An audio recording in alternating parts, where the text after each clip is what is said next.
والسلام على رسول الله أما بعد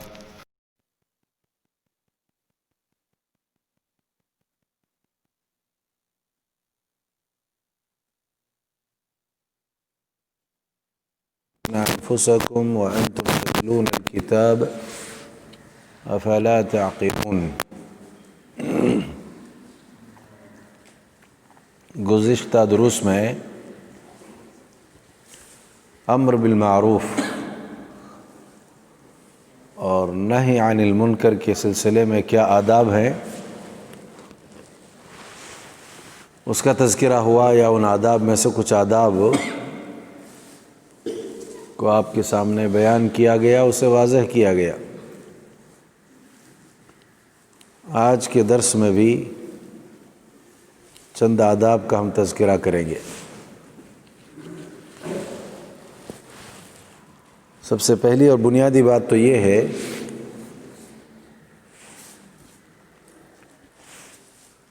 کہ جو آمر بالمعروف ہے اور ناہی عن المنکر ہے، معروف کا حکم دینے والا اور منکر سے جو روکنے والا ہے، گزشتہ آداب میں بات آ گئی تھی کہ وہ عامل ہونا چاہیے۔ کیا ہونا چاہیے؟ عامل ہونا چاہیے، عمل کرنے والا ہونا چاہیے۔ اور یہ بھی کہا گیا تھا کہ اس کی دعوت میں نرمی ہونی چاہیے، صبر ہونا چاہیے، اخلاص ہونا چاہیے، ساری باتیں آ چکی تھی۔ لیکن فرض کر لیں کوئی داعی ایسا ہے کہ وہ عامل نہیں ہے، دعوت کا کام کر رہا ہے لیکن وہ عامل نہیں ہے، تو سوال یہ پیدا ہوتا ہے کہ اس کے معروف پر عمل نہ کرنے سے کیا وہ معروف کا کام کر سکتا ہے یا نہیں؟ وہ منکر کو نہیں چھوڑا تو کسی منکر سے وہ منع کر سکتا ہے یا نہیں؟ ایک بنیادی مسئلہ ہے یہ۔ ہمارے یہاں عموماً لوگ کیا کہتے ہیں کہ میں جب معروف نہیں کرتا تو معروف کا حکم کیوں دوں؟ میں جب منکر سے نہیں رکتا تو پھر منکر کا حکم کیوں دوں؟ مجھے حق نہیں ہے، منکر سے رکتا نہیں، منکر کا حکم نہیں دے سکتا، معروف کرتا نہیں، معروف کی طرف بلا نہیں سکتا، اس لیے کہ لما تقولون ما لا تفعلون، ایسی باتیں کہتے کیوں ہو جو خود کرتے نہیں۔ اور وہ مشہور حدیث ہے نا بخاری و مسلم میں کہ قیامت والے دن ایک ایسا انسان بھی جہنم کی آگ میں جل رہا ہوگا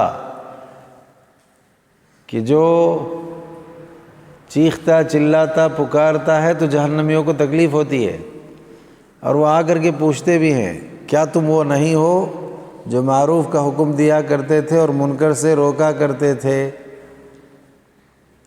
جواب میں کہے گا بلا، کیوں نہیں؟ اس کے بعد کہے گا کنت آمرا بالمعروف ولا آتیہ وانہی عن المنکر وآتیہ۔ کیوں نہیں؟ میں لوگوں کو معروف کا حکم دیتا تھا، خود نہیں کرتا تھا، منکر سے روکتا تھا لیکن منکر کام خود کرتا تھا، اس وجہ سے جہنم میں آیا ہوں۔ تو وہ آیت اس حدیث کو پیش کر کے بعض یہ کہتے ہیں لوگ کہ جو لوگ برائی کرتے ہیں اور برے کام کرتے ہیں ان کو دعوت کا کام نہیں کرنا چاہیے۔ کیا صحیح ہے؟ ایسا کہنا درست ہے؟ ہاں، اس سلسلے میں یہ آج کے درس کی جو آداب ہے عمل سے متعلق، اس کا پہلا ادب یا پہلی اس کی وضاحت ہے یہ درست نہیں ہے، یہ صحیح نہیں ہے۔ اثر ڈالنے کے اعتبار سے، اخروی کامیابی کے اعتبار سے تو یہ ضروری ہے کہ آدمی جو کہے وہ کرے، لیکن معاشرے کی اصلاح کے اعتبار سے یہ اصول کوئی ضروری نہیں ہے کہ عمل کرے تو ہی کہے، نہیں تو نہیں کہنا، ایسا نہیں۔ بلکہ ایک عالم معروف کام نہیں کرتا لیکن معروف کا حکم دیتا ہے، یہ ایک نیکی ہے۔ یہ نہ کرنا ایک گناہ ہے لیکن معروف کا حکم دینا ایک نیکی ہے۔ ایک آدمی منکر سے روکتا ہے، ایک نیکی ہے، لیکن خود منکر کر رہا ہے، ایک گناہ ہے۔ لہذا ایک گناہ موجود ہے تو رک کر کے پھر دوسرا گناہ کیوں کرے؟ سمجھ رہے ہیں بات کو؟ تو اس حوالے سے اہل علم یہ کہتے ہیں کہ کوئی عالم یا کوئی داعی اگر منکر کام کر رہا ہے تو ٹھیک ہے، اس کا وبال اس پر ہے، لیکن لوگوں کو منکر سے روکتا ہے تو یہ ایک نیکی ہے، اسے کرنا چاہیے۔ اپنے عمل کو بنیاد بنا کر کے یا اپنے منکر کو بنیاد بنا کر کے لوگوں کو منکر سے روکنا، اس سے بھی رک جانا، یہ ٹھیک نہیں۔ اصلاحی کام جاری رہنا چاہیے۔ کیوں؟ اس لیے کہ اصول ہے شریعت کا، کل بنی آدم خطا، سارے بنی آدم خطا کار ہیں۔ خطاؤں سے کون پاک ہے؟ کوئی بھی پاک نہیں ہے۔ تو پھر جب کوئی بھی پاک نہیں تو پھر کوئی بھی دعوت کا کام نہیں کرنا، کوئی بھی دعوت کا کام نہیں کرے۔ کب تک نہیں کرنا ہے؟ جب تک کہ وہ گناہوں سے پوری طرح پاک و صاف نہیں ہوتا، بچ نہیں جاتا، اور یہ ممکن نہیں ہے، ہر آدمی سے خطا ہوتی ہے۔ اسی لیے ابن الجوزی رحمہ اللہ اور ابن کثیر رحمہ اللہ دیگر اہل علم اس کی وضاحت کرتے ہوئے کہتے ہیں کہ دعویٰ کے سلسلے میں یہ چیز ہے کہ اگر کسی داعی میں منکر ہے لیکن وہ منکر سے منع کرتا ہے، ٹھیک ہے، کر سکتا ہے، کرنا چاہیے۔ کوئی دعوت کا کام کرنے والا ہے، معروف کا کام وہ کر نہیں رہا ہے لیکن معروف کا حکم دیتا ہے، ٹھیک ہے، نماز نہیں پڑھتا فرض کر لیجئے، لیکن نماز پڑھنے کا لوگوں کو حکم دے رہا ہے۔ وہ ایک اچھا کام کر رہا ہے لیکن نماز نہ پڑھنا ایک گناہ کا کام ہے۔ لیکن نماز نہ پڑھنے کی وجہ سے آپ یہ کہیں کہ وہ نماز کا حکم بھی نہیں دے سکتا، تو وہ بھی نیکی سے آپ منع کر رہے ہیں، تو دو اس کے ساتھ جرم جمع ہو گئے۔ اسی لیے امام ابن کثیر رحمہ اللہ اس آیت کی تفسیر میں کیا کہتے ہیں؟ اَتَأْمُرُونَ النَّاسَ بِالْبِرِّ وَتَنْسَوْنَ أَنفُسَكُمْ، تم لوگوں کو بر کا حکم دیتے ہو اور اپنے آپ کو کیا کرتے ہو؟ بھول جاتے ہو۔ تو اللہ نے یہاں جو مذمت کی ہے، کس کی مذمت کی ہے ان دونوں ٹکڑوں میں سے؟ ہاں، اپنے آپ کو جو بھول جاتے ہو اس کی مذمت کی اللہ نے، لیکن لوگوں کو جو تم حکم دیتے ہو اللہ نے اس کو برا نہیں کہا ہے۔ تو معلوم یہ ہوا لوگوں کو تم بھلائی کا حکم دیتے ہو، اس کا تقاضا تھا کہ تم بھی بھلا کرو، لیکن تم اپنے آپ کو بھول جاتے ہو۔ تو اللہ نے مذمت اپنے آپ کو بھولنے کی ہے۔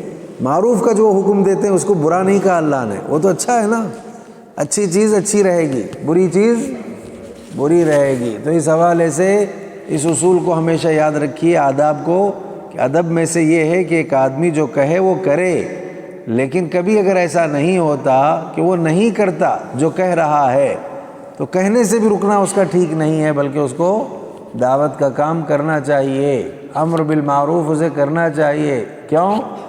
لوگوں کی تو کم از کم اصلاح ہوگی، ہو سکتا ہے اللہ تعالیٰ کسی کو اس کی زبان سے جو ہے راہ راست پر لائے، ایسا ہو سکتا ہے۔ تو اس حوالے سے اس بات کو بھی یاد رکھنے کی ضرورت ہے۔ دوسرا ادب کیا ہے آج کے اس درس کا؟ قطع الطمع عن الناس، لوگوں سے آپ دعوت پر امید مت لگائیں۔ کس بات کی امید؟ کہ میں اس طرح کا کام کروں گا تو لوگوں کی طرف سے مجھے دنیا حاصل ہو جائے گی۔ پہلے اخلاص میں وہ آ چکا ہے، نیت اللہ کے لیے ہونا چاہیے، لیکن مزید یہ کہ قطع الطمع عن الناس، داعیوں میں کبھی ایسا ہو سکتا ہے کہ کوئی داعی ایسے ہوں کہ جن میں طمع ہے، خواہش ہے ان کی کہ میں یہ کام کروں تو لوگ مجھے اس کام کے عوض میں کیا کریں گے؟ ہدایے، تحفے، پیسے، روپیے مجھے عطا کرتے جائیں گے۔ تو اگر یہ مرض آئے گا، اگر یہ بیماری آئے گی تو نقصان کیا ہوگا؟ وہ حق بات نہیں کہہ سکے گا، خیال کرنے والوں کے احسان تلے دبا رہے گا، ان کو راضی کرنے کے لیے ان کی طبیعتوں کی باتیں کہے گا، اور وہ حق کے مطابق اور حق کی تائید میں بات کرنا چھوڑ دے گا۔ ایسا ہوتا ہے۔ ایک آدمی کیا کرتا ہے؟ جو خیال کرتے ہیں ان کی طرفداری کرنا شروع کر دیتا ہے، اگر ان سے غلطی بھی ہو جائے تو خاموشی اختیار کر لیتا ہے۔ تو اسی لیے دعوت کے کام میں جو داعی ہو اس کے آداب میں سے ایک بڑا ادب یہ ہے کہ لوگوں سے اسے طمع نہیں رہنا چاہیے۔ مجھے لوگوں سے کوئی طمع نہیں ہے، کوئی خواہش نہیں ہے، تو پھر ایسی صورت میں وہ حق گوئی سے کام لے گا اور وہ حق کی بات کرے گا، چاہے جس کے خلاف جائے چاہے جس کے حق میں جائے، وگرنہ وہ مخالفت نہیں کر سکتا۔ کن کی مخالفت نہیں کر سکتا؟ جو لوگ اس کو عطا کرتے ہیں ان کی وہ مخالفت نہیں کر سکتا، کیونکہ اس کی طبیعت ہی میں یہ ہے کہ میں کر اس لیے رہا ہوں کہ لوگ میرا خیال رکھیں۔ اب خیال کرنے والوں کی مخالفت نہیں کرے گا، مخالفت کرے گا تو پھر اس کے اندر ذہن میں کیا ہے، مخالفت سے یہ لوگ کٹ جائیں گے، میرا مسئلہ پیچیدہ ہوگا، تو اس کا مطلب اخلاص نہیں ہے، طمع ہے۔ تو یہ دوسرا ادب ہے جس کو ذہن میں رکھنے کی ضرورت ہے کہ قطع الطمع عن الناس، لوگوں سے دنیا بٹورنے اور حاصل کرنے کی طمع دائی میں نہیں ہونا چاہیے۔ اگر وہ طمع آ گئی تو پھر دائی ناکام ہو جائے گا۔ دنیا تو ہاتھ آئے گی لیکن آخرت میں نقصان کا سامنا ہے۔ اسی لیے اللہ کے نبی نے فرمایا کہ ایک آدمی علم حاصل ہی اس لیے کرتا ہے، اب دعوت کا کام تو بات کا ہے نا، اس سے پہلے علم چاہیے، علم حاصل ہی اس لیے کرتا ہے تاکہ دنیا کمائیں، لوگوں کی توجہ کو اپنی طرف مبذول کرائیں، یا لوگوں سے بحث کر کے اپنے آپ کو اونچا دکھائے تو پھر اس کو جنت کی خوشبو بھی نہیں ملے گی۔ کتنا بڑا نقصان ہے یہ، کتنا بڑا گھاٹا ہے۔ تو اس کے لیے ضرورت اس بات کی ہے کہ طمع نہیں ہونا چاہیے لوگوں سے کہ میں ایسا کروں گا تو لوگ میرا خیال رکھیں گے وغیرہ وغیرہ۔ تو دو آداب ہو گئے۔ تیسرا ادب کیا ہے کہ ایک آدمی دعوت کا کام کرنا چاہتا ہے، السر بالانکار، انکار کرنا ہے کسی کو، منکر دیکھنا، یہ برا ہو رہا ہے، فلاں ہو رہا ہے، غلط ہو رہا ہے، صحیح نہیں ہو رہا ہے، تو وہاں پر الاصرار بالانکار، انکار کے سلسلے میں، رد کرنے کے سلسلے میں آدمی کے لیے ضروری ہے کہ وہ سر کو اختیار کرے۔ سر سے مراد آدمی کا سر نہیں، وہ جہر کو چھوڑ دے، علانیہ، اونچی آواز میں لوگوں کے سامنے ببانگ دہل، ایسا اصلاح کا کام نہ کرے۔ کسی ایک آدمی کی اگر خرابی کی اصلاح کرنا ہے تو ہمارے عموماً ایسا ہوتا نا، ایک آدمی کی خرابی کی اصلاح کرنی ہے، سارے لوگوں میں اس کا آواز، چرچا، تذکرہ نہیں، سر اصرار ہونا چاہیے، پوشیدہ طریقے سے، چپ چاپ طریقے سے، خاموشی کے ساتھ، خفیہ انداز میں آپ جا کر کے اس کی اصلاح کریں۔ خاص کر کے اگر ذمہ داران ہیں، حکمران ہیں، تو لوگوں کے سامنے اصلاح کے لیے ان کو منکر سے روکنا یا معروف کا حکم دینا یہ کبھی مشکلات پیدا کر سکتا ہے۔ اسی لیے آداب میں سے یہ ہے کہ کوئی بڑا ہو، ذمہ دار ہو، ملک کا سربراہ ہو، تو راستوں میں یہاں وہاں ادھر ادھر چرچے کر کے اس کی اصلاح کرنا، حالانکہ وہ ہے نہیں، آپ اس کی اصلاح کرنا چاہتے ہیں، ہے بھی، تو اس طرح عوام میں اس کی چرچے کر کے اصلاح نہیں کرنا چاہیے، بلکہ تنہائی میں ملاقات کر کے، خفیہ انداز سے، ٹھیک ہے نا، جا کر کے مل کر کے اس کی اصلاح کرنا چاہیے۔ یہ آداب اصلاح کے سلسلے میں۔ اسی لیے امام شافعی رحمہ اللہ کہتے ہیں کہ جس کسی نے اپنے بھائی سے تنہائی میں ملاقات کر کے اس کی اصلاح کر لی، اس نے اس کی شان کو بڑھایا ہے، اس نے اس کے مقام کو اونچا کیا ہے، اس نے بہت بہتر کام کیا ہے، اس نے خیر خواہی چاہیے، کس کی؟ میں تمہارا خیر خواہ۔ اس خیر خواہی کی ایک بہترین علامت یہ کہ لوگوں میں چرچا کر کے نہیں، اکیلے میں مل کر کے میں آپ کی اصلاح کر رہا ہوں، اس سے پتہ چلے گا واقعی خیر خواہ ہے۔ تو امام شافعی رحمہ اللہ کہتے ہیں اپنے بھائی کی غلطی کی جس نے اصلاح تنہائی میں اس سے ملاقات کر کے کر لی ہے، اس نے خیر خواہی کو پیش کر دیا ہے، اس نے اس کی شان کو بڑھایا ہے، اور جس نے اس کے خلاف کیا، خیر خواہی کا پتہ نہیں چلتا، وہاں پھر عزت سے کھیلنے والی بات آ جاتی ہے۔ اسی لیے یہ تیسرا ادب بہت اچھی طرح سے ہم کو یاد رہنا چاہیے کہ جب کبھی اصلاح کرنا ہے، داعی دعوت کا کام کرے تو اس دعوت کے کام میں یہ بنیادی طور پر ضروری چیز ہے کہ وہ سر کو، خفیہ انداز کو یا تنہائی کو اہمیت دے، اور تنہائی میں ملاقات کر کے اصلاح کرنے کی کوشش کرے، تو پھر زیادہ بہتری اسی میں ہے، زیادہ اچھائی اس میں ہے۔ چوتھا ادب کیا ہے اس سلسلے میں؟ چوتھا ادب یہ ہے کہ دعوت کا کام بھی اگر کرنا ہو تو تدرج کہتے کس کو ہیں؟ موقع محل دیکھ کر کے آپ کیا کرنا، تدرج، دھیرے دھیرے کام کرنا ہے۔ تدرج میں دیکھیے کیا ہے، تین باتیں آتی ہیں تدرج میں۔ انکار کے لیے تدرج کا اسلوب اختیار کرے۔ اب تدرج میں پہلا درجہ کیا ہے؟ اگر فساد نہیں ہو سکتا ہے تو برائی کو ہاتھ سے روکیں. ہاتھ سے روکنے میں اگر فساد ہونے کا امکان ہے تو تدرج یہ ہے کہ آپ زبان سے بول کر کے اصلاح کریں، ہاتھ سے نہیں. کیوں؟ اس لیے کہ ہاتھ سے روکنے میں کیا ہو رہا ہے؟ فساد ہوگا، تو ہاتھ سے نہیں روکنا ہے، تو پھر زبان سے بولیے اس موقع پر. اچھا، زبان سے بول کر کے اصلاح کرنے میں بھی فساد کا امکان ہے تو تدرج یہ ہے کہ آپ اس کو دل میں برا جانیے. من رأى منكم منكرا فليغيره بيده فإن لم يستطع فبقلبه فإن لم يستطع فبلسانه وذلك أضعف الإيمان. ایک آدمی من رأى منكم منكرا فليغيره بيده فإن لم يستطع فبلسانه فإن لم يستطع فبقلبه وذلك أضعف الإيمان.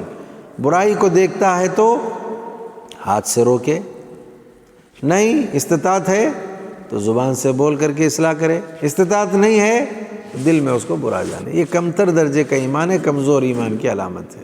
تو یہ ہے تدرج.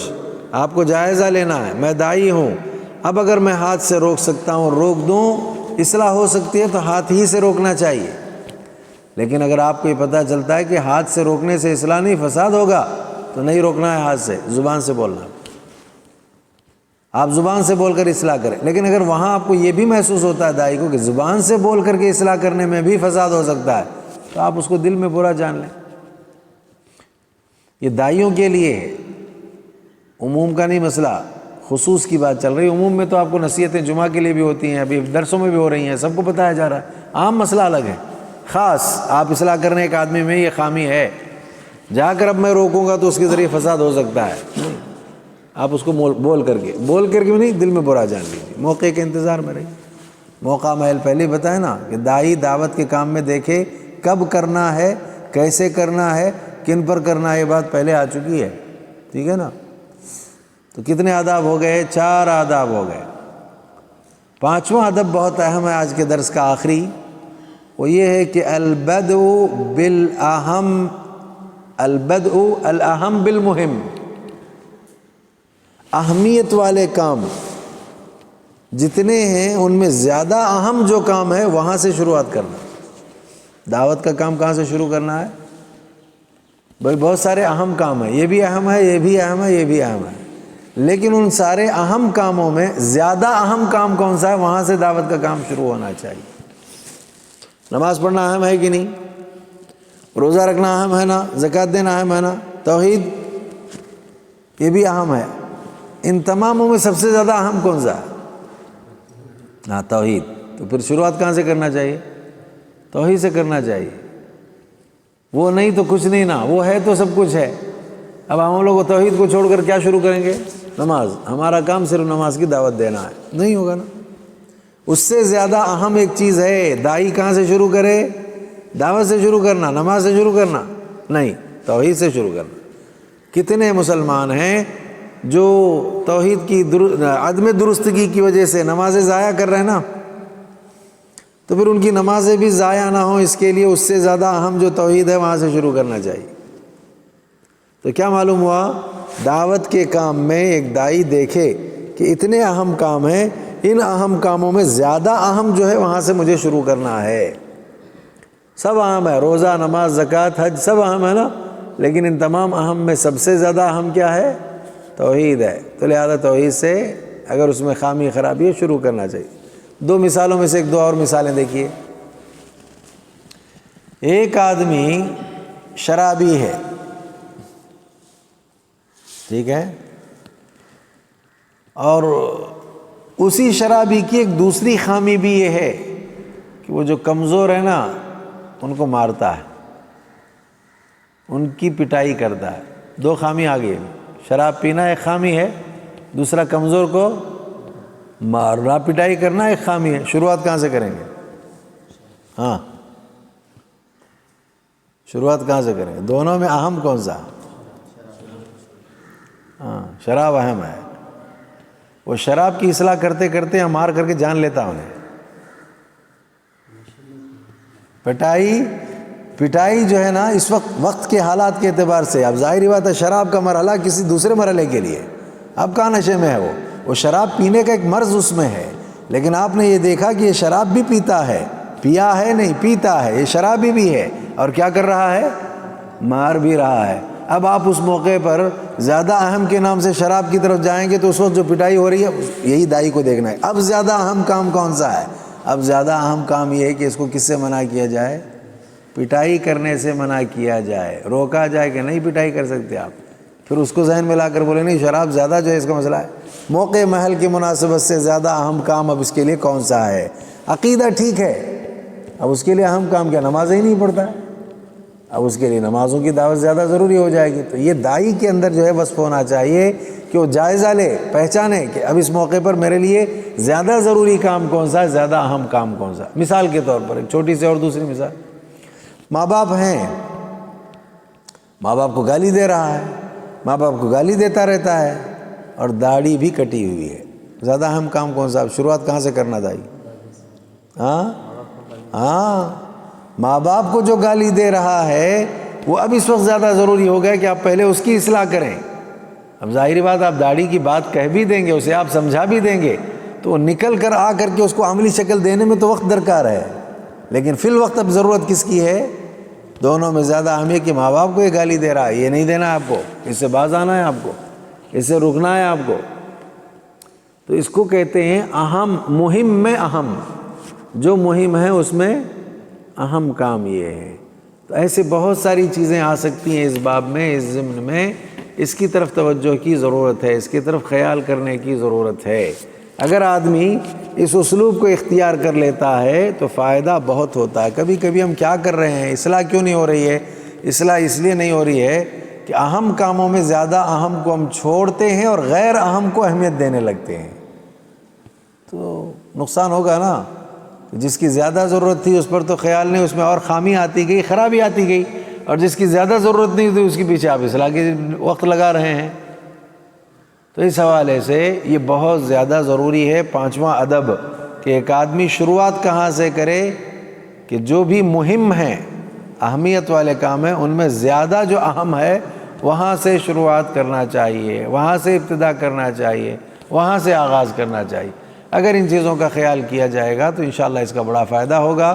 ہم دعا کرتے ہیں اپنے لیے، آپ تماموں کے لیے اللہ تعالیٰ سے کہ اللہ تعالیٰ جو کچھ ہم کہتے سنتے ہیں اسے یاد کر کے ان احکام پر عمل کرنے کی ہم تماموں کو توفیق عطا فرما، ہم تماموں کے جائز ضروریات کو پورا فرما، ہر آفت، ہر مصیبت، ہر بلا، ہر پریشانی سے ہمیشہ کے لیے ہم سب کی حفاظت فرما۔ جب تک دنیا میں رکھ ایمان اور اسلام کی حالت میں رکھ، جب دنیا سے اٹھا تو ایمان و اسلام کی حالت میں اٹھا۔ ہم سب کے لیے خیر کے، رزق کے، برکتوں کے دروازے کھول دے۔ پروردگارہ ہماری پریشانیوں کو دور فرما۔ رب العالمین ہم تماموں کو دنیا آخرت میں کامیابی عطا فرما۔ عقیدے کی درستگی پر مر کر جتنے قبرستان پہنچ چکے ہیں سب کی مغفرت فرما۔ ربنا تقبل منا انک انت السمیع العلیم وتب علینا انک انت التواب الرحیم۔ سبحان ربک رب العزة عما یصفون وسلام علی المرسلین والحمد للہ رب العالمین۔